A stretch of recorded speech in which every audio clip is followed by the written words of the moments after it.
దేవుని నామానికి మహిమ కలుగునుగాక. క్రీస్తునందు ప్రేమైన దేవుని బిడ్డలారా, అనుదిన జీవవాక్యమునకు మిమ్మల్ని ప్రేమతో ఆహ్వానిస్తున్నాము. ఈ దినము ఏప్రిల్ 20వ తేదీ లేఖన భాగము లూకాసు వార్త 17వ అధ్యాయము 20 నుండి 37 వచనాలలో దేవుని యొక్క వాగ్దానము 21వ వచనము. దేవుని రాజ్యము మీ మధ్యనే ఉన్నది. పరిసయ్యులు శాస్త్రులు అనేక మంది దేవుని రాజ్యము ఎప్పుడు వచ్చును అంటున్నారు. అంటే దేవుని రాజ్యం ఎప్పుడు వచ్చును అంటే రోమా ప్రభుత్వాన్ని కూల్చివేసి మెస్సియా వచ్చి దేవుని రాజ్యాన్ని స్థాపిస్తాడు అనుకున్నారు. అది రెండవ రాకడలో జరుగుతుంది. కానీ మొదటిగా ఆయన వచ్చి శిలువ మరణం పొంది తిరిగి లేచిన తర్వాత తిరిగి తన మహిమతో వస్తాడు. అయితే ఇజ్రాయేలు ప్రజలు ఎప్పుడు కూడా రెండవ రాకడిని మొదటగా చూస్తూ యేసు ప్రభువారిని దేవుడిగా అంగీకరించకపోగా ఒక ప్రవక్తగా అనుకొని దేవుని రాజ్యం ఎప్పుడు వస్తుంది అంటే మీ మధ్యనే ఉన్నది. మత్తయి సువార్త 12వ అధ్యాయం 28వ వచనములో, మత్తయి సువార్త 12వ అధ్యాయం 28వ వచనములో ఏమని రాయబడి ఉన్నది అనగా, దేవుని యొక్క ఆత్మ చేత నేను ఈ దెయ్యములు ఎలగొడుతున్నాను కనుక మీ మధ్యకు దేవుని రాజ్యం వచ్చి ఉన్నది. అవునండి, దేవుని యొక్క రాజ్యము సువార్త ద్వారాను అద్భుతాలు స్వస్థతల ద్వారాను మన మధ్యకు వచ్చి ఉన్నది. అయితే మనము దానిని అంగీకరించాలి. మత్తయి సువార్త 13వ అధ్యాయము 19వ వచనములో దేవుని యొక్క రాజ్యమును గురించి విన్న తర్వాత అది గ్రహించకపోతే దుష్టుడు వచ్చి ఎత్తుకొని వెళ్ళిపోతాడు. పరిసయ్యులు యేసు ప్రభువారిని దేవుడిగా రక్షకుడిగా అంగీకరించలేదు కనుక వారు ఎలాగ ఉన్నారు అంటే వినువారు మాత్రమే ఉన్నారు కానీ గ్రహించుకోలేదు. కానీ పాపులు సుంకర్లు మరి దేవుని యొక్క మాటలు విని మరి బాప్తిస్మం తీసుకొని దైవరాజ్యములో ప్రవేశిస్తున్నారు. మనము మారుమనసు పొంది దైవరాజ్యంలోకి ప్రవేశించాలి. మనకి పరిశుద్ధాత్మ అనేది రోమీయులకు రాసిన పత్రిక 14వ అధ్యాయం 17వ వచనములో దేవుని యొక్క రాజ్యము మరి అన్నపానములు కాదు కానీ పరిశుద్ధాత్మ యందలి ఆనందమై ఉన్నది.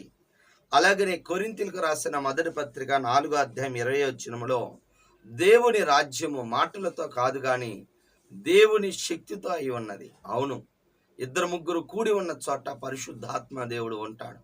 మన మధ్య దేవుడు ఉన్నాడు. అయితే వాళ్ళ మధ్య కూడా ఉన్నాడు. కానీ హృదయంలోకి అంగీకరించిన వారే దేవుని బిడ్డలు, దైవరాజ్యానికి వారసులు. ఒప్పుకోవలసిన పాపాన్ని మనం చూసినట్లయితే 27వ వచనము, జలప్రలయానికి ముందు నోవహు కాలం ఎలాగుంటుందో ఈ అంత్య దినాల్లో కూడా అలాగ ఉంటుందని ప్రభు సెలవిస్తున్నాడు. ఏం చేస్తున్నారు అంటే ఎప్పుడు తినుచు త్రాగుచు పెళ్లికిచ్చుకొనుచు అలాగనే వివాహం చేసుకుంటూ మరి వివాహానికి ఇస్తూ ఉన్నారు. దేవుడి గురించి అవగాహన లేకుండా వారు ఎప్పుడు తినటం త్రాగటం మీదే ఉన్నారు. అందుకే యేసు ప్రభువారు మత్తయి సువార్త 6వ అధ్యాయం 33వ వచనంలో మొదటి నా నీతిని నా రాజ్యాన్ని వెతకండి, అప్పుడు మీకు అన్నీ కలుగును, దొరుకును, అనుగ్రహింపబడును. ఏమి తినాలో ఏమి త్రాగాలో దేవుడు సహాయం చేస్తాడు. అయితే ఆయన నీతిని ఆయన రాజ్యాన్ని వెతకాలి. కానీ జలప్రలయం వరకు మరి ఈ యొక్క ఉగ్రత దినం వరకు వాళ్ళు తినుతూ త్రాగుతున్నారే కానీ వారు మరి దేవుడిని నమ్మలేదు. ఆ ఓడలో ప్రవేశించలేదు. రక్షణ ఓడ సిద్ధముగా ఉంది, ప్రవేశించడానికి అందరికి అవకాశం ఉంది. కానీ ఆ 8 మంది ప్రవేశించారు, వారే రక్షించబడ్డారు.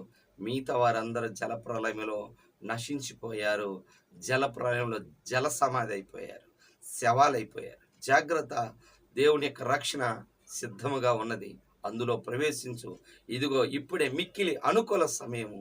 అందులో మరి ఈ దినమే రక్షణ దినము కనుక నేడే రక్షణ పొందుము.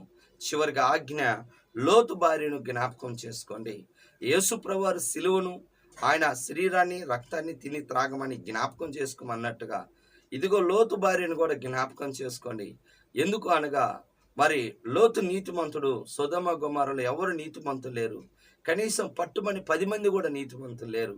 కానీ దేవుడు ఇద్దరి కోసమైనా ఒక్కరి కోసమైనా తన దూతని పంపించి బలవంతంగా వాళ్ళు ఆలస్యం చేస్తుంటే, తడువు చేస్తుంటే వారిని పట్టుకొని బయటికి తీసుకొచ్చేటప్పుడు ఆజ్ఞ ఇచ్చారు. దేవుని యొక్క ఆజ్ఞ వెనకకు తిరగొద్దు అంటే, మరి లోతు భార్య వెనకకు తిరిగింది. అంటే దేవుడి మాట నిర్లక్ష్యం చేసింది.